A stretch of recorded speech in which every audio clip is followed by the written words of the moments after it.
Gran Colombia Gold, que es una multinacional canadiense líder en explotación y producción de oro y plata en Colombia.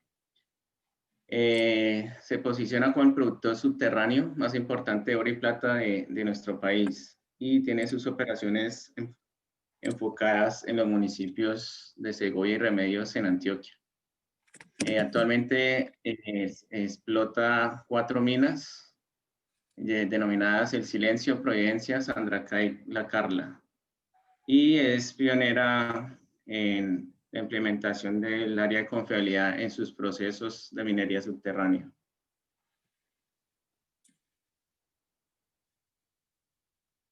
Bueno, para hablar del análisis de modo y efectos de falla, tenemos que hablar del RCM. El RCM, como ustedes saben, el mantenimiento centrado en confiabilidad. Aquí vemos en esta lámina el proceso general para realizar o llevar a cabo la implementación de este proceso de mantenimiento centrado en confiabilidad, donde vemos que el análisis de modo y efecto de falla hace parte de ese proceso. Es prácticamente el análisis central de ese proceso de RCM. Entonces, para iniciar con ese proceso de análisis de modos y efectos de falla, es fundamental tener definido un contexto operacional del equipo o sistema al que le vamos a aplicar. Entonces, vamos a ver en esta presentación, en esta noche, cómo aplicamos el contexto operacional de los activos o el activo o el sistema a analizar, cómo le definimos luego lo que ya es en sí el FMEA, las funciones, fallas funcionales, modos de falla, efectos, y una prioridad, un número de prioridad de riesgo, que ya lo vamos a ver, que eso es según la norma en estudio. Y finalmente, pues vemos como unos resultados que nos arroja este análisis. Entonces, el contexto operacional. ¿Qué es el contexto operacional? Pues son las circunstancias bajo las cuales se espera que opere el activo o sistema. Son todos los aspectos que debemos tener presentes e información tanto de diseño, de fabricación, del ambiente como tal, en el cual está operando mi equipo o va a operar, porque no necesariamente se tiene que hacer este análisis después de instalado el equipo. Estos análisis se pueden hacer, se pueden proyectar, se pueden hacer bajo una proyección, una planeación. En la intensidad de operación que tiene mi activo o mi sistema, que los sistemas de redundancia que tiene, de backups, las actividades a realizar y pues, lógicamente las recomendaciones del fabricante y pues qué tanta demanda y suministro de materia prima va a tener ese activo. Entonces, teniendo esta información, también el diagrama de entradas y salidas de proceso que tiene este activo sistema, todo esto nos sirve para aterrizar y detallar y conocer muy bien nuestro equipo antes de entrar a hacer un análisis más a fondo como es el de modos de falla. Listo. Para esta ocasión vamos a analizar una parte de lo que es el proceso de planta de beneficio, una parte de la parte de relaves, que es ya las colas que salen de la planta de beneficio, y ella tiene como propósito extraer toda la parte, la humedad del agua de esa pulpa, o de ese relave, para una mejor disposición final de esas colas que salen del proceso de la planta de beneficio. Este es un ejemplo nomás. El análisis de modo y efecto de falla se puede aplicar a cualquier equipo, cualquier sistema, en cualquier planta. Por eso el RSM se volvió pues una herramienta fundamental para nuestras plantas y para en todas las industrias, porque es muy flexible su aplicación y abarca mucho, pues prácticamente a todos los activos. La planta, entonces, definiendo el contexto operacional para la planta de relaves, en especial el equipo que vamos a ver esta noche, el filtro prensa, pues empezamos a definir qué tipo es la marca, la operación, la producción de toneladas día y su ubicación, dónde está ubicado, está bajo techo, está a qué altitud. Toda esa información nos sirve para después analizar los modos de fallas a los que están expuestos nuestros activos en ese lugar. Aquí en las imágenes podemos observar pues la planta, el área de relaves, de disposición de relaves, donde tenemos unos espesadores y al fondo pues está el filtro prensa como tal, que ya les muestro un videito cómo funciona para que los que no conocen cómo es un filtro prensa o cuál es su función, su operación, ya lo entiendan más fácilmente. Y pues tiene todo pues, su sistema de bombeo y demás.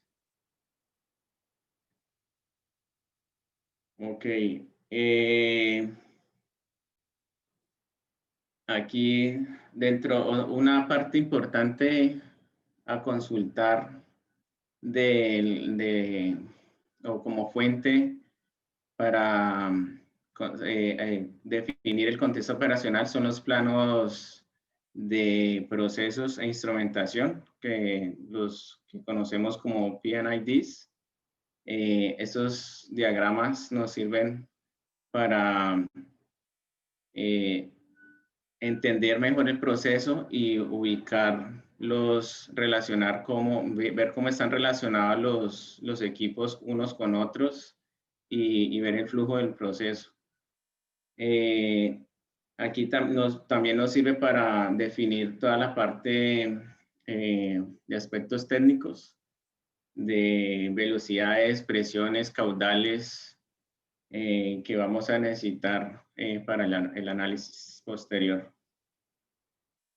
¿Qué más? Bueno, antes de continuar, voy a presentarles el videito para que nos demos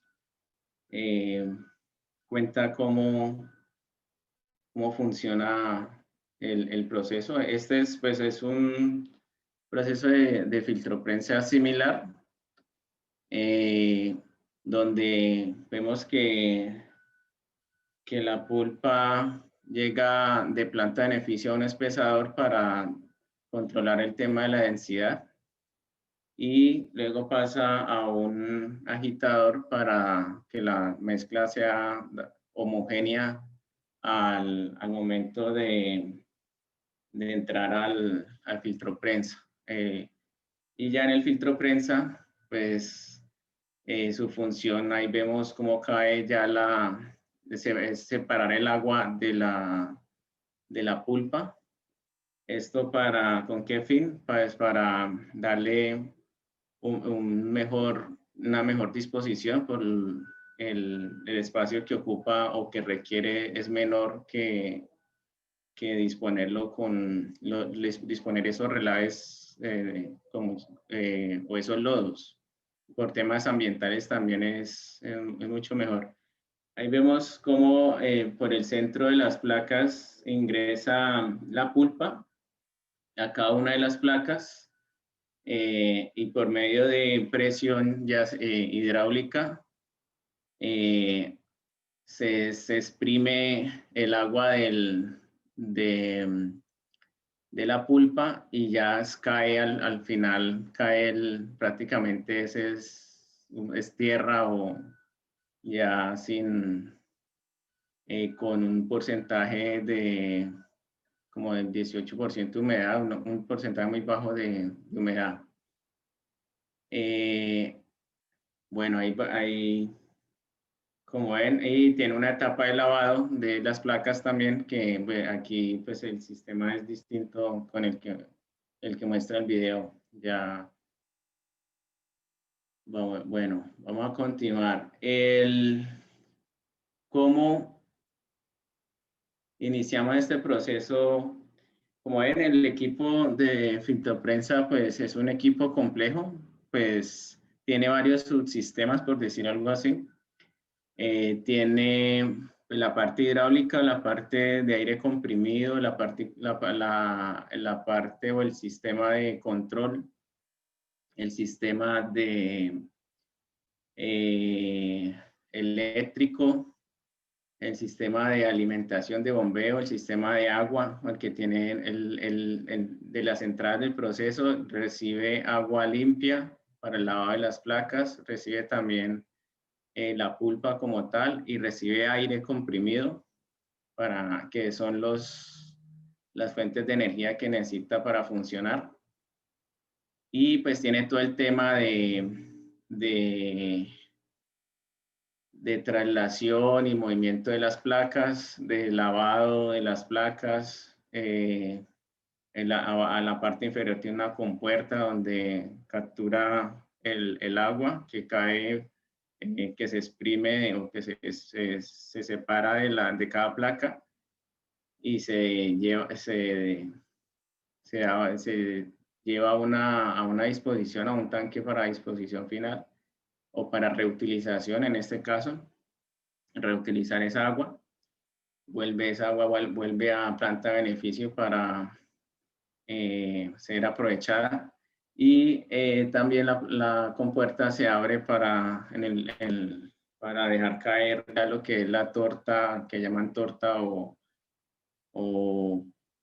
ya es arena seca para disposición final.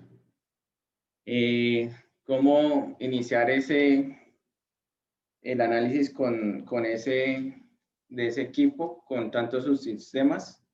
Pues ahí nos apoyamos en la ISO 14224, donde ella nos dice, bueno, cuando son equipos que tienen más de un sistema y un poco más complejos, establezca límites o boundaries, que son partir el equipo, el análisis en varias partes. Por ejemplo, aquí el análisis se hizo partiendo el equipo por varias secciones.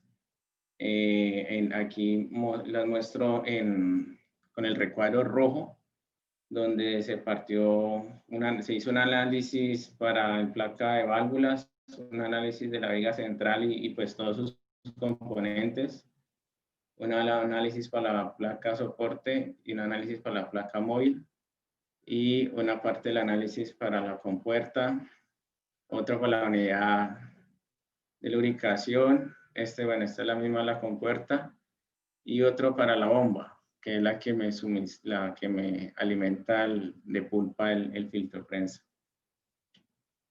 A cada una de esas toca definirle su contexto operacional. Entonces tenemos que la unidad hidráulica, entonces con su presión de salida es de 220 bares, la tensión de trabajo es de 460 voltios, la potencia de los motores de 25 caballos, el tanque es de 400 litros, Y así, para cada una la bomba, por ejemplo, también es un motor de 100 caballos, con una configuración de 6x8 en este caso, y el sello es sello centrífugo. Entonces, acá ya he definido cada uno de esos, empezamos a hacerle el FMEA a cada uno de estos subprocesos o subsistemas, y al final pues se juntan para formar el gran balance de solo el equipo filtro prensa. Bueno, para iniciar cómo iniciamos ya he definido los límites del filtro prensa o del activo, y su contexto operacional de cada límite, de cada subsistema. Entonces empezamos a definir las funciones primarias y secundarias de cada uno de ellos. Entonces, ¿qué son las funciones? Pues son todo la función primaria es la función para la cual se adquirió el activo, la función que debe cumplir según su diseño o para lo cual fue diseñado. Esa es la función primaria o principal. Y las funciones secundarias pues son unas funciones adicionales a la principal que el equipo ejerce. Generalmente hay temas como enfocados a la seguridad, a la integridad, a la contención, a la apariencia, al control.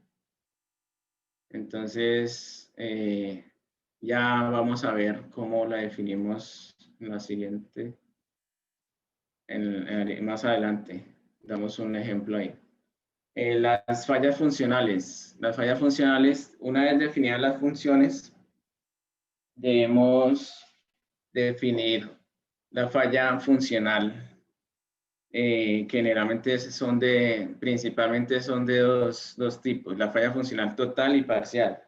La total es cuando el equipo deja de cumplir su función al 100%, por decir algo. Ya el equipo, o, por ejemplo, la bomba no enciende, el motor no enciende, el carro no enciende, está en una falla funcional total, que es incapaz de ejercer su función para la cual fue diseñado. Y la función parcial la conocemos como cuando el equipo funciona, pero no es capaz de dar el rendimiento para el cual fue diseñado.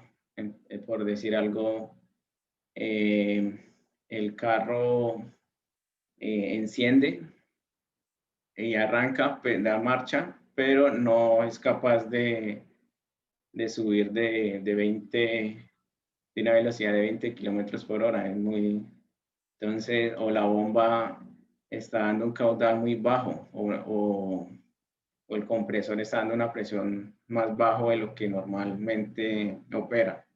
Entonces, ahí es cuando decimos que la falla funcional es parcial. Listo. Bueno, aquí vamos a ver unos ejemplos de funciones y fallas funcionales. Entonces, para la bomba centrífuga, que es un subsistema del filtro prensa, que es la bomba que nos alimenta de relaves, bueno, nos alimenta del pulpa, perdón, al filtro prensa. Entonces, su función,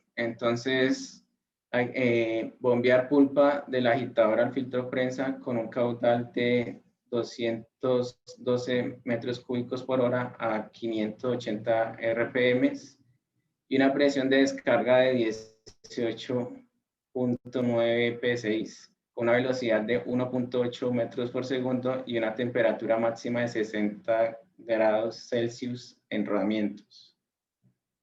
Esa es la función principal. Como ven, está bastante detallada con los datos técnicos y de diseño y de desempeño que debe tener el equipo en su función. Esto con el fin, ¿esto para qué nos sirve? Para después, esos datos, después podemos al final, cuando definamos las tareas a ejecutar, nosotros podemos incluir esos datos, mire, e inspeccionar que la presión de descarga debe estar entre 18.9 PSI. Entonces, me queda la tarea definida de una forma mejor y más al detalle. La función secundaria es contener la pulpa en su interior de la carcasa con el sistema de, y un sistema de sello húmedo con un caudal de 1 a 2 metros cúbicos por hora, con una presión de 34 psi. Entonces, mira que esta bomba tiene, por decir algo, tiene dos funciones secundarias, que es contener la pulpa en su interior y que el sello, para hacer sello, tiene que tener un caudal de agua de 1 a 2 metros cúbicos por hora con una presión de 34 psi. Bueno, y ahí definimos ya definimos ya lo que es la función y vamos a definir lo que es la falla funcional. La falla funcional es inicialmente la negación de la función.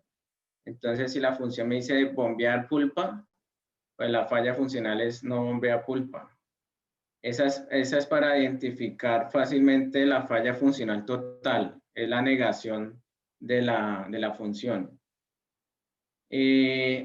Ya para identificar la falla funcional parcial, entonces decimos que bombea, pero por debajo del caudal esperado o de la presión esperada.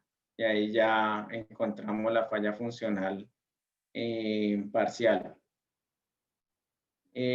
También bombea pulpa, pero con una temperatura mayor, o sea, también está fuera de parámetros de operación normal en cuanto a temperatura y caudal y presión. Y luego la negación o la falla funcional de la función secundaria contener no contiene pulpa. O sea, ya vamos a ver qué modo de falla es no contener. Y para el sello húmedo, pues que no sella. Sí, o podemos escribir el caudal no sella con caudal inferior a 1.1 o inferior a 34 PSI. Esto es para definir lo que es función y falla funcional. Lo mismo así hacemos con el motor y los demás subsistemas. Aquí vamos a ver solo tres, pues el ejercicio es bastante extenso. No se preocupen, los que deseen el archivo de Excel o mayor información, me pueden escribir y yo les comparto el análisis completo, porque siempre es largo. Entonces, lo mismo para el motor eléctrico. Entonces, su función es transformar energía eléctrica mecánica en energía mecánica y transmitirla a la bomba con una velocidad de 1760 RPM y una potencia de 20 caballos. Esa es la función principal. Y colocamos unas funciones secundarias de trabajar por debajo del de una temperatura en devanados de 150 grados Celsius y de una temperatura menor de 70 grados Celsius en rodamientos. Con eso así complementamos, nos queda más completa la función del motor. La falla funcional, pues es la negación, como ya lo han visto, si transforma energía eléctrica a mecánica, pues no transforma la energía eléctrica a mecánica. En este caso no hay una función parcial de falla funcional parcial, porque el motor eléctrico, él sí o sí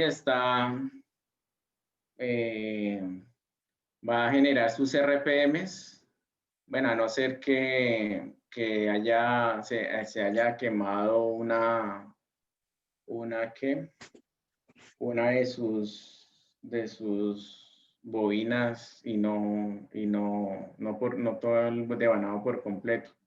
Ahí sí variaría en algo la velocidad, pero en este caso no se contempló ese tipo de falla. Seguimos pues, mantener la temperatura de devanados por debajo de 150, entonces la negación o la falla funcional pues es temperatura mayor a esos 150, y en rodamientos pues la falla funcional es una temperatura mayor a esos 70 grados Celsius. Para la unidad de filtro prensa, lo mismo, entonces ella me transmite potencia hidráulica a los cilindros principales, que es la que me hace presión me presiona las placas filtrantes para extraer el agua con una presión de 220 bares. Y sus funciones secundarias pues es contener el aceite limpio en su interior y enfriar y limpiar el aceite y mantenerlo a una temperatura inferior a 50 grados Celsius. La falla funcional pues es la negación, como ya lo vimos. Entonces si la función es transmitir potencia hidráulica, la falla no transmite potencia hidráulica. Su falla funcional parcial es transmite potencia hidráulica por debajo de la presión esperada o de diseño. Y las fallas funcionales de contener, pues es no contiene, y de enfriar y limpiar, pues no enfría el aceite y no limpia el aceite. El de limpia el aceite es porque tiene una etapa de filtración. Listo. Bueno, vamos a ver ahora lo que es modos de falla. ¿Qué es modo de falla? Siguiendo la secuencia del análisis de FMEA, ya definimos entonces las funciones, las fallas funcionales, y ahora nos toca definir los modos de falla. Los modos de falla, entonces, es cualquier evento que causa la falla funcional. El modo de falla es el que provoca la pérdida de la función total o parcial. Entonces, es la falla o la causa que me provoca esa falla funcional que ya definimos y que vimos anteriormente. ¿Cómo están descritos esos modos de falla? Bueno, hay tres tipos. Bueno, esta es una clasificación general, tipos de modos de falla. Puede ser por deterioro, que es desgaste, rotura, fatiga, corrosión. Esto está asociado a los materiales y a la misma operación. Hay modos de falla de ingeniería, que es cuando hay problemas de diseño o incompatibilidad, o cuando el equipo es nuevo en su etapa de mortalidad infantil. Y pues los errores humanos, que es una mala operación, un montaje incorrecto o un daño externo. Para definirlos, la norma nos pide que utilicemos de esta forma, nombrando el sustantivo y luego el verbo, o sea, la parte y,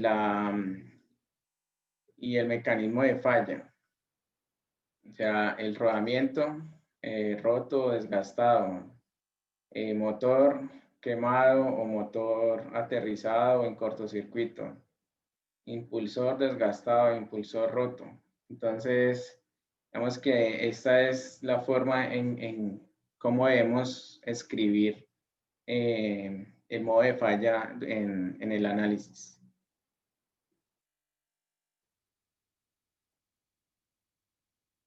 ¿De dónde sacamos esa información para definir esos modos de falla que son las causas que nos pueden generar esas fallas funcionales, ya sea total o parcial? Entonces, tenemos cuatro, bueno, aquí mencionan tres, pero hay otra. El histórico, pues cuando el equipo ya, pues lógicamente no es nuevo, sino tiene historia de intervenciones, de fallas, de atenciones. Entonces, de ahí es una fuente para identificar qué, qué modos de falla nos ha sucedido históricamente y cuáles fallas y cuáles han sido sus causas, y ahí identificamos algunos modos de falla a incluir en nuestros análisis. Las rutinas también ya establecidas de mantenimiento,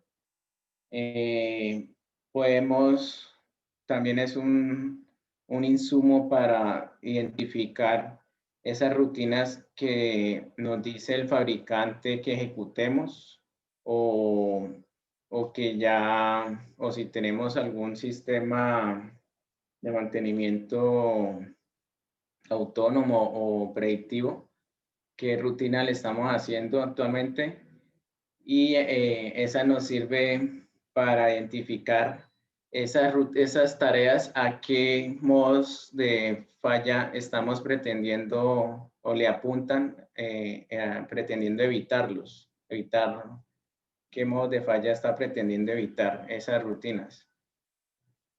Y el otro, pues, es la experiencia de las personas. Generalmente estos análisis se hacen a través de un taller, que precisamente todo este análisis nació de un taller que se hizo donde participan pues las personas de operación, de mantenimiento mecánico, mantenimiento eléctrico, de seguridad, de confiabilidad, y hablando de la parte técnica, mecánicos, eléctricos, instrumentistas, y todos aportan al análisis en una lluvia de ideas de, bueno, qué modos de falla nos pueden ocasionar esta falla funcional. De ahí, eso es lo bueno de este análisis, digamos que recolectar esa historia o esa experiencia de los técnicos es bastante valiosa. Digamos que es una de las partes más importantes de este análisis, capturar y documentar esa experiencia de los técnicos que muchas veces quedan anotadas en libreticas o algo, o ya el técnico lo tienen es en la memoria, Este análisis nos ayuda a extraer esa experiencia y documentarla para que quede plasmada en los planes de mantenimiento futuros o de ahí en adelante.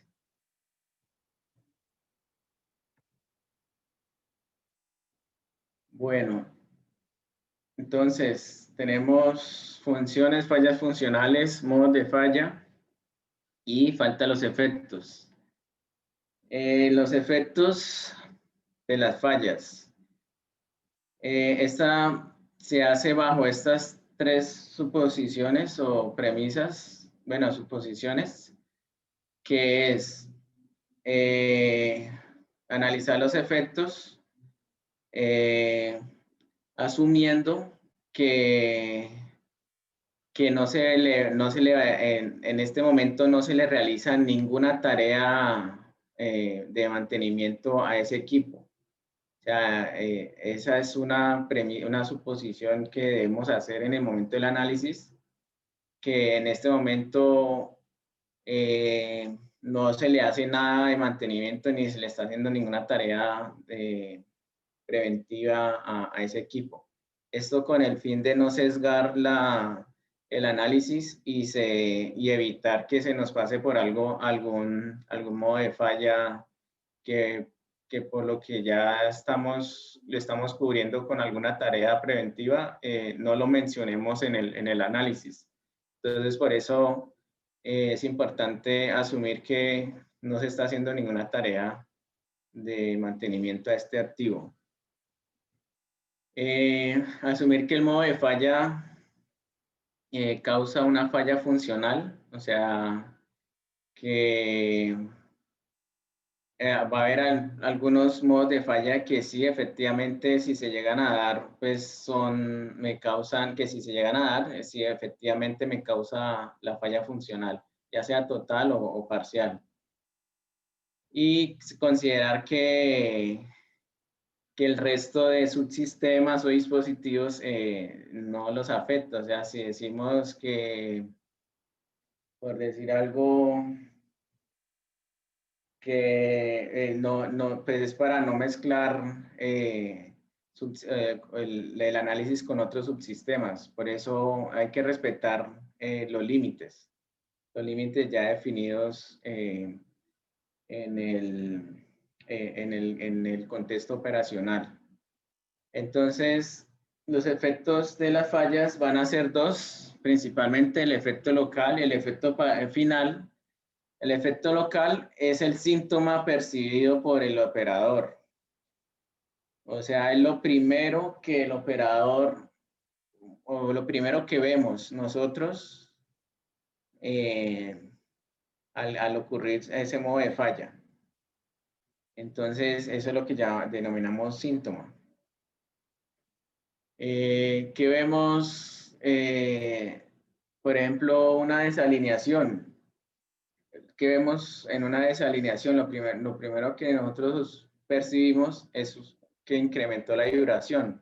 Nosotros no vemos que se desalineó. Entonces, el síntoma va a ser en ese caso vibración, se incrementó la vibración. Lo mismo la temperatura, se incrementó la temperatura.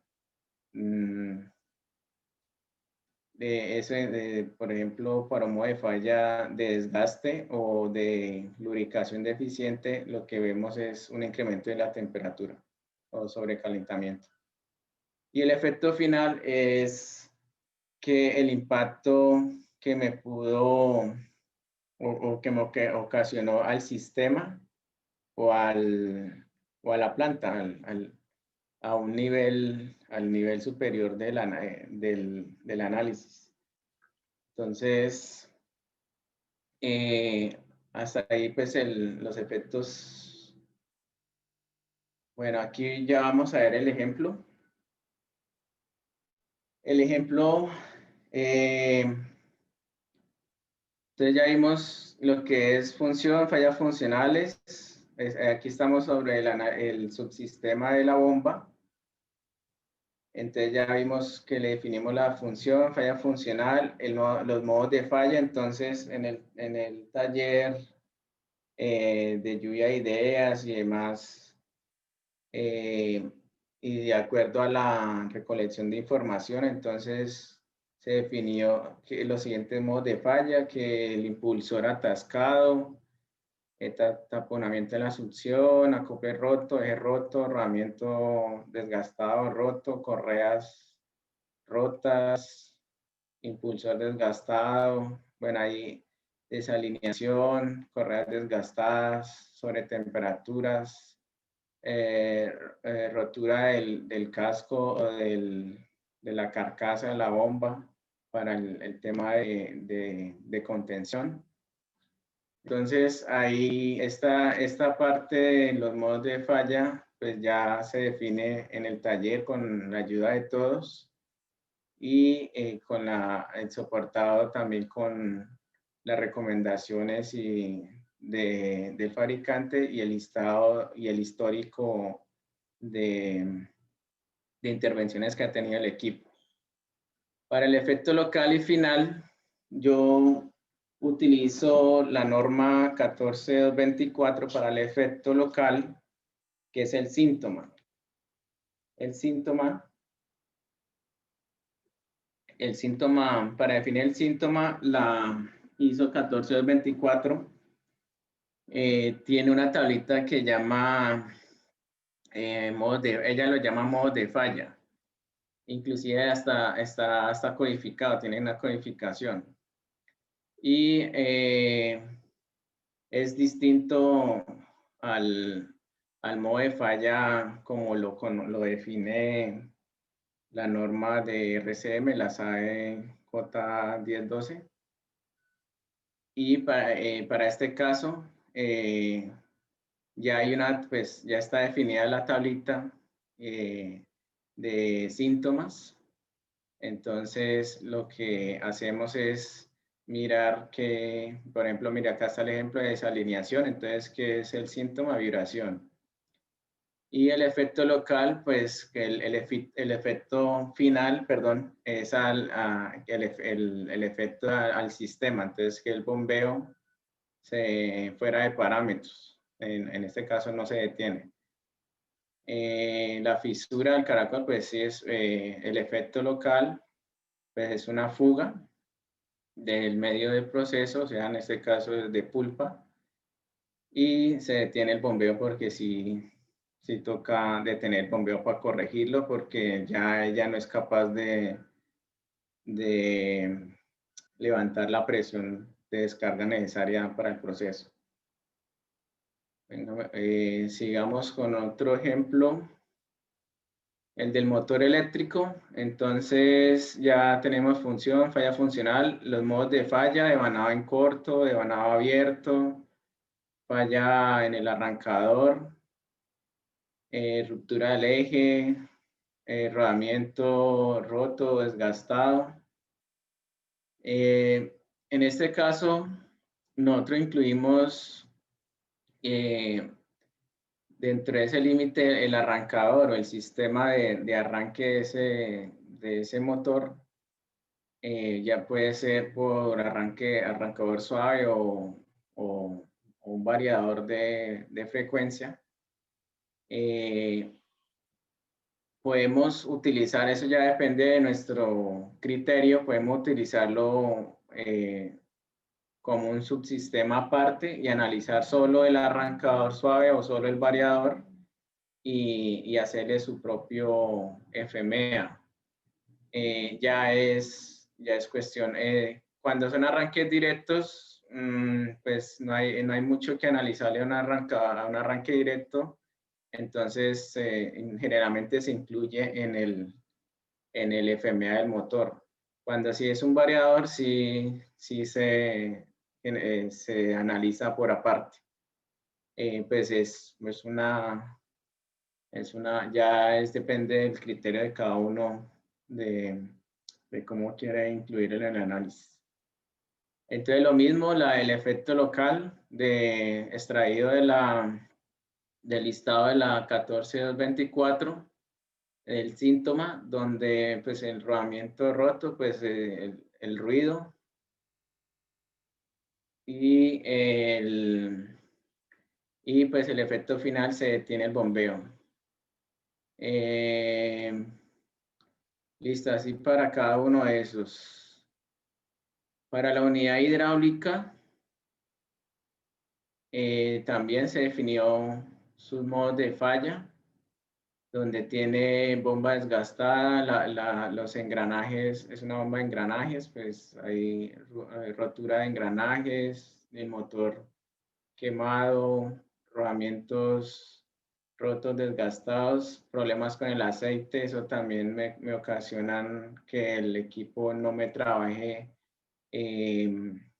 dentro de parámetros con un aceite con baja viscosidad, un aceite contaminado o una mezcla de aceites que puede suceder en los momentos de rellenos de aceite o demás. Las tareas de rellenos pueden ocasionar ese tipo de errores. Rodamientos desgastados, pues entonces el efecto local, vibración, y pues el efecto final que el sistema pues trabaja pero fuera de parámetros.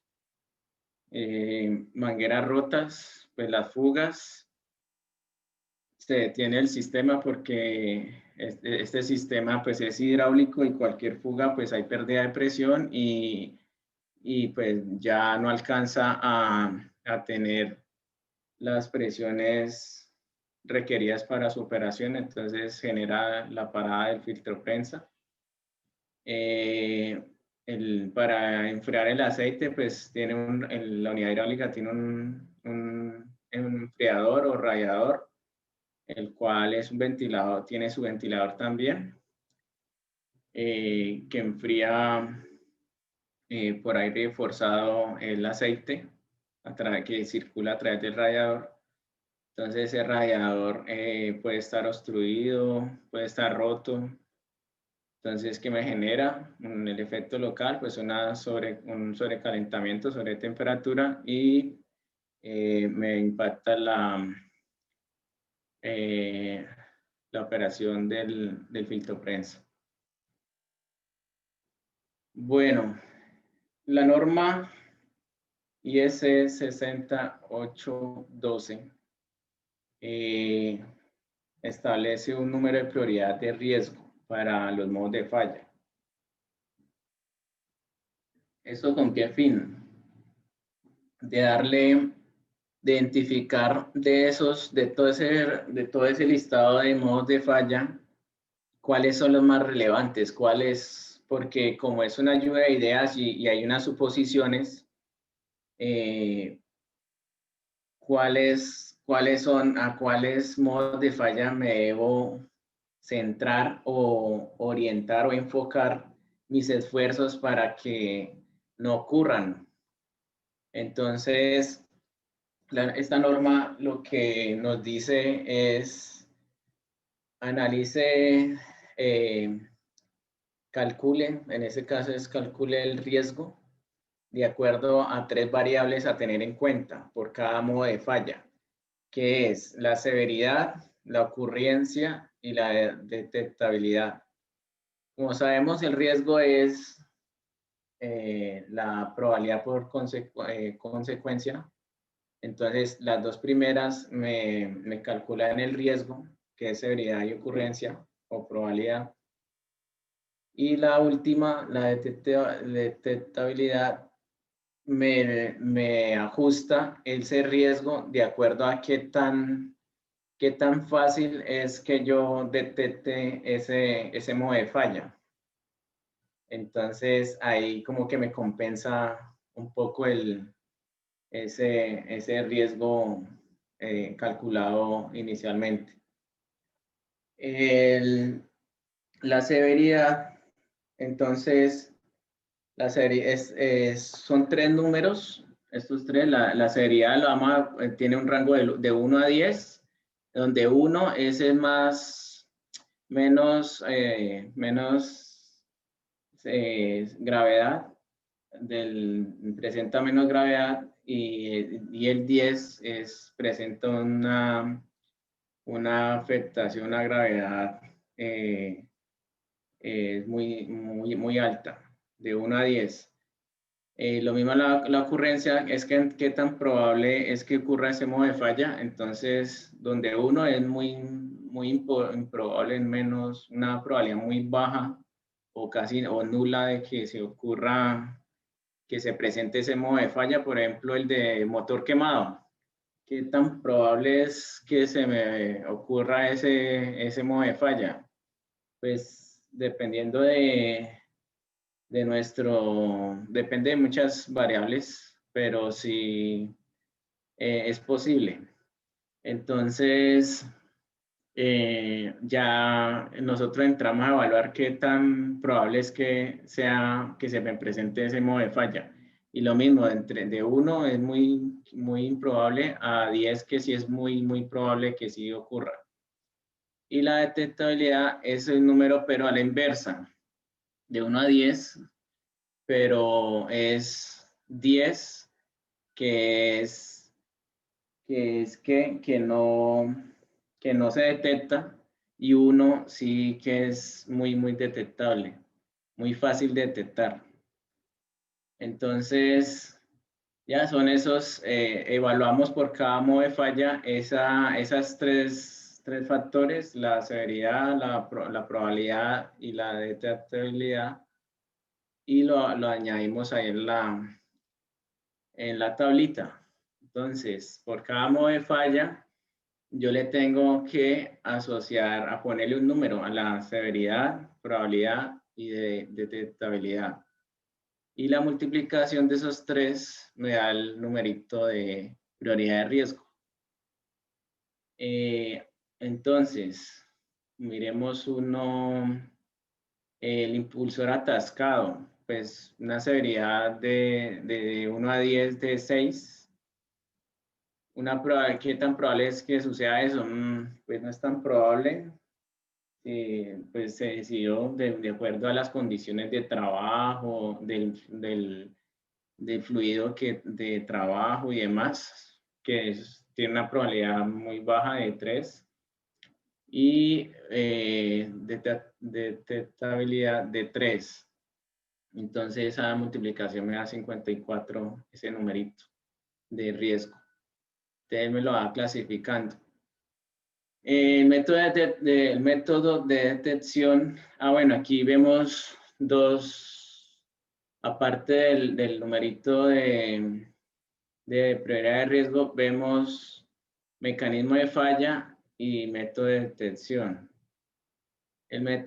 Ambas son también tablitas que están en la ISO 14224, que hay una tablita de mecanismo de falla de acuerdo a si es una falla de material, si es una falla mecánica, si es una falla eléctrica, o si es una falla de control, o si es una falla externa. Él le da una serie define una serie de mecanismos principales que se dan en esos casos.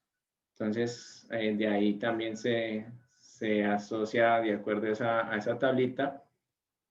Y el método de detección también es otra tablita que se llama así, método de detección, que nos enlista los métodos de detección que hay para nosotros como mantenedores, utilizamos para detectar las fallas.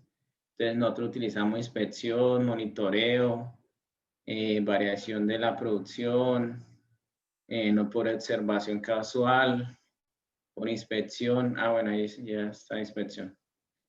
Listo, entonces,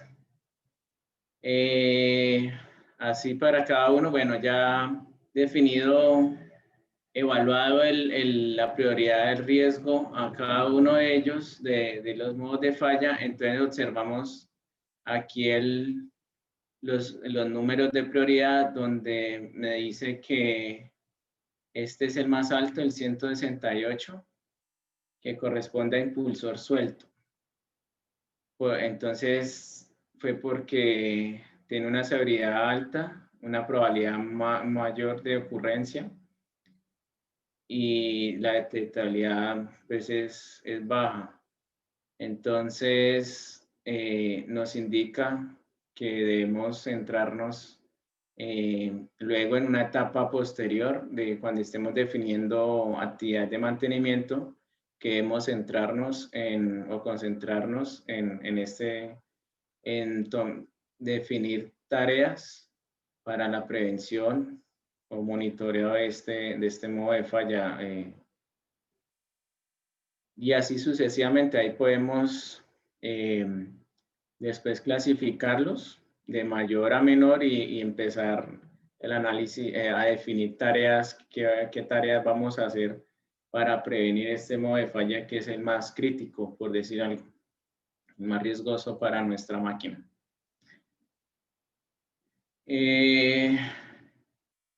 Listo, aquí ya, entonces, finalmente definido el número de prioridad de riesgo, aquí nos queda completo ya el FMEA.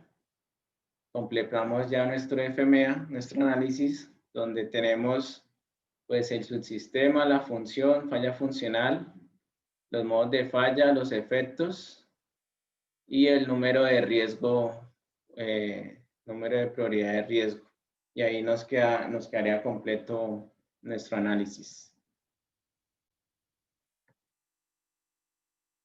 Bueno, ya definiendo el número de prioridad de riesgo, completaríamos nuestro FMEA y que sigue ahí, ya nos queda prácticamente armado casi nuestro análisis de RCM. Ya lo que nos queda es evaluar las consecuencias, que en cierta forma, bueno, ya en cierta forma ya lo hicimos aquí en esta parte, y aplicar el algoritmo de RCM y ya generar nuestro plan de mantenimiento, que es asignar, como les dije ahorita, asignar por cada modo de falla unas tareas a ejecutar. Yo utilizo, y es un consejo que les doy, yo utilizo una descripción corta y una descripción larga para definir las tareas. Por la descripción corta, pues, es para identificar en el sistema que nosotros manejamos, ubicar fácilmente y se visualice fácilmente cuál es la tarea a realizar. Y la descripción larga ya sí puede tener los datos de especificaciones técnicas o de manual o instrucciones más al detalle que el técnico debe ejecutar o el paso a paso. Entonces, es como una práctica que me gusta utilizar. La duración de la tarea, la frecuencia, si es una recomendación del fabricante, sí o no, el ejecutor o la persona encargada de ejecutar esa tarea, y importante si requiere parada mayor o no.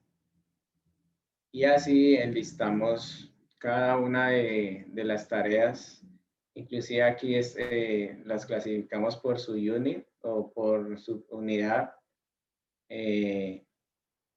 a cada una de ellas.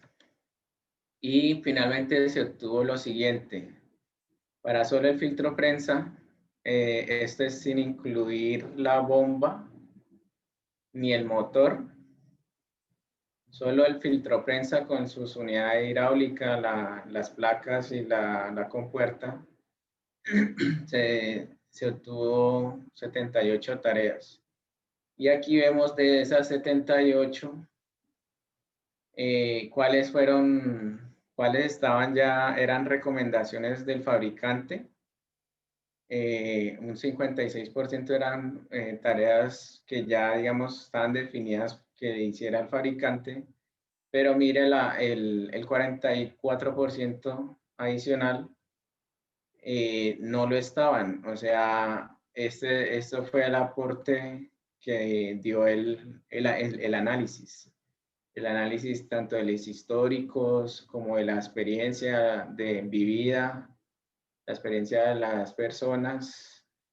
Ese es digamos, el aporte que hubo o más significativo para este análisis.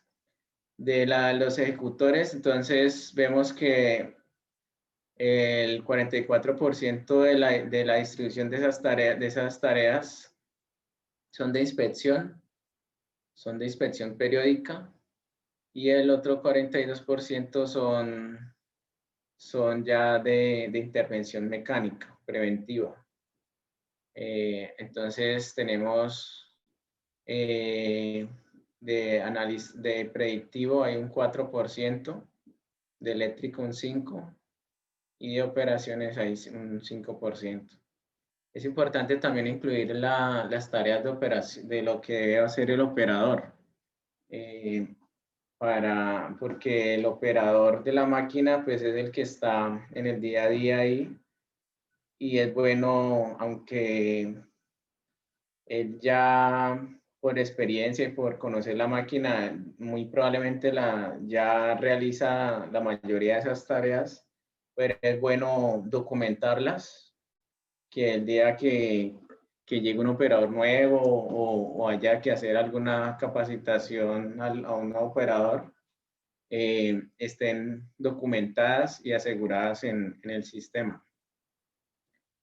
Y las frecuencias, entonces se determinó que por la criticidad y por el tipo de operación del equipo, prácticamente pues las inspecciones son cada semanales, un 54% son inspecciones semanales.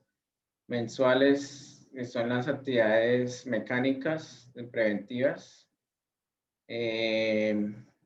Trimestrales también otras actividades mecánicas preventivas, y cada 4 meses hay unas actividades predictivas, y hay unas poquitas semestrales y anual. Entonces vemos que la mayor distribución está prácticamente semanal, mensual y trimestral.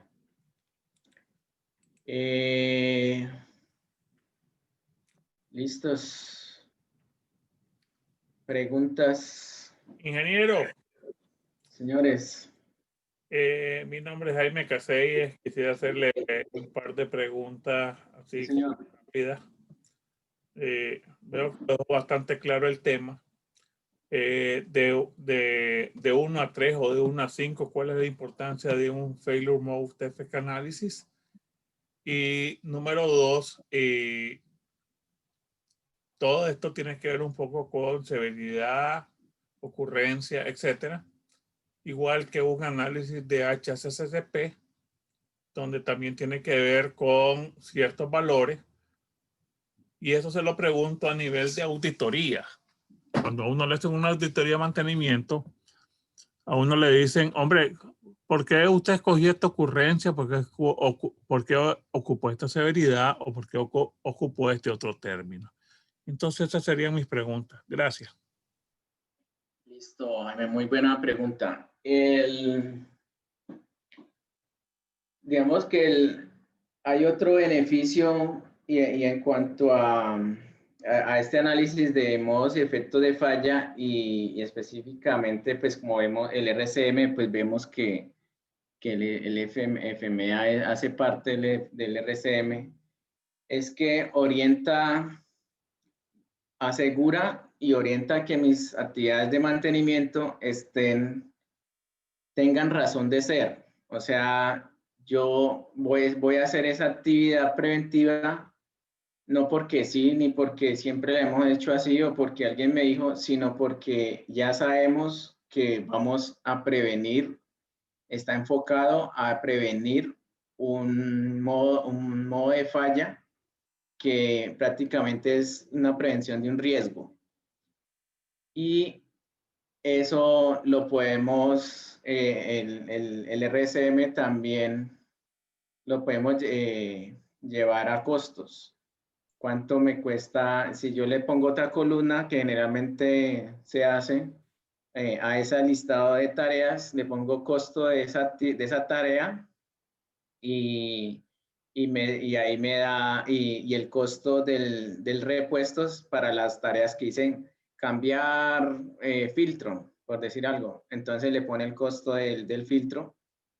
Ahí me da el costo de cuánto me vale hacer ese plan de mantenimiento que me está generando este análisis.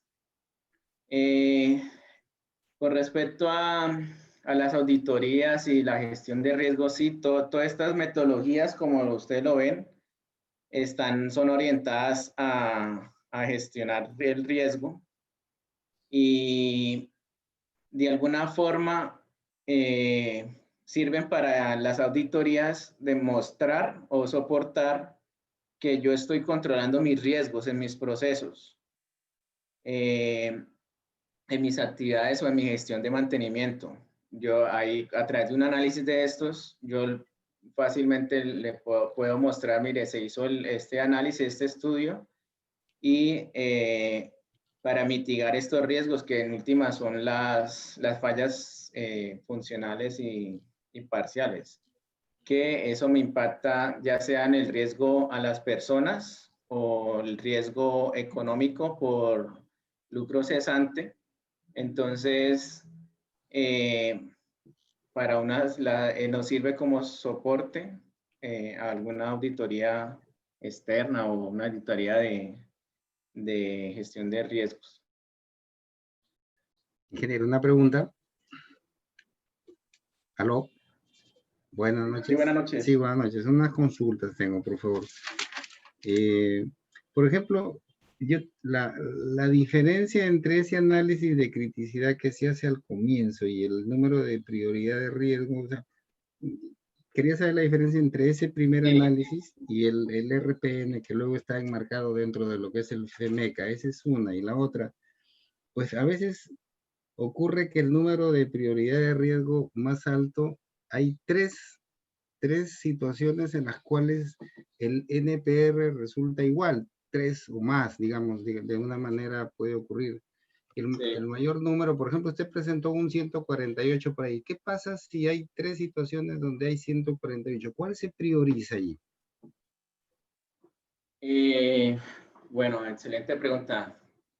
Voy a responderte la primera. La criticidad que se mostraba al principio del proceso de RCM es la criticidad que ya tenemos definida para clasificar nuestros activos, que es generalmente lo clasificamos en tres grupos principales, que son el equipo pues crítico, el grupo de equipos esenciales para nuestra operación y el grupo de equipos de propósito general.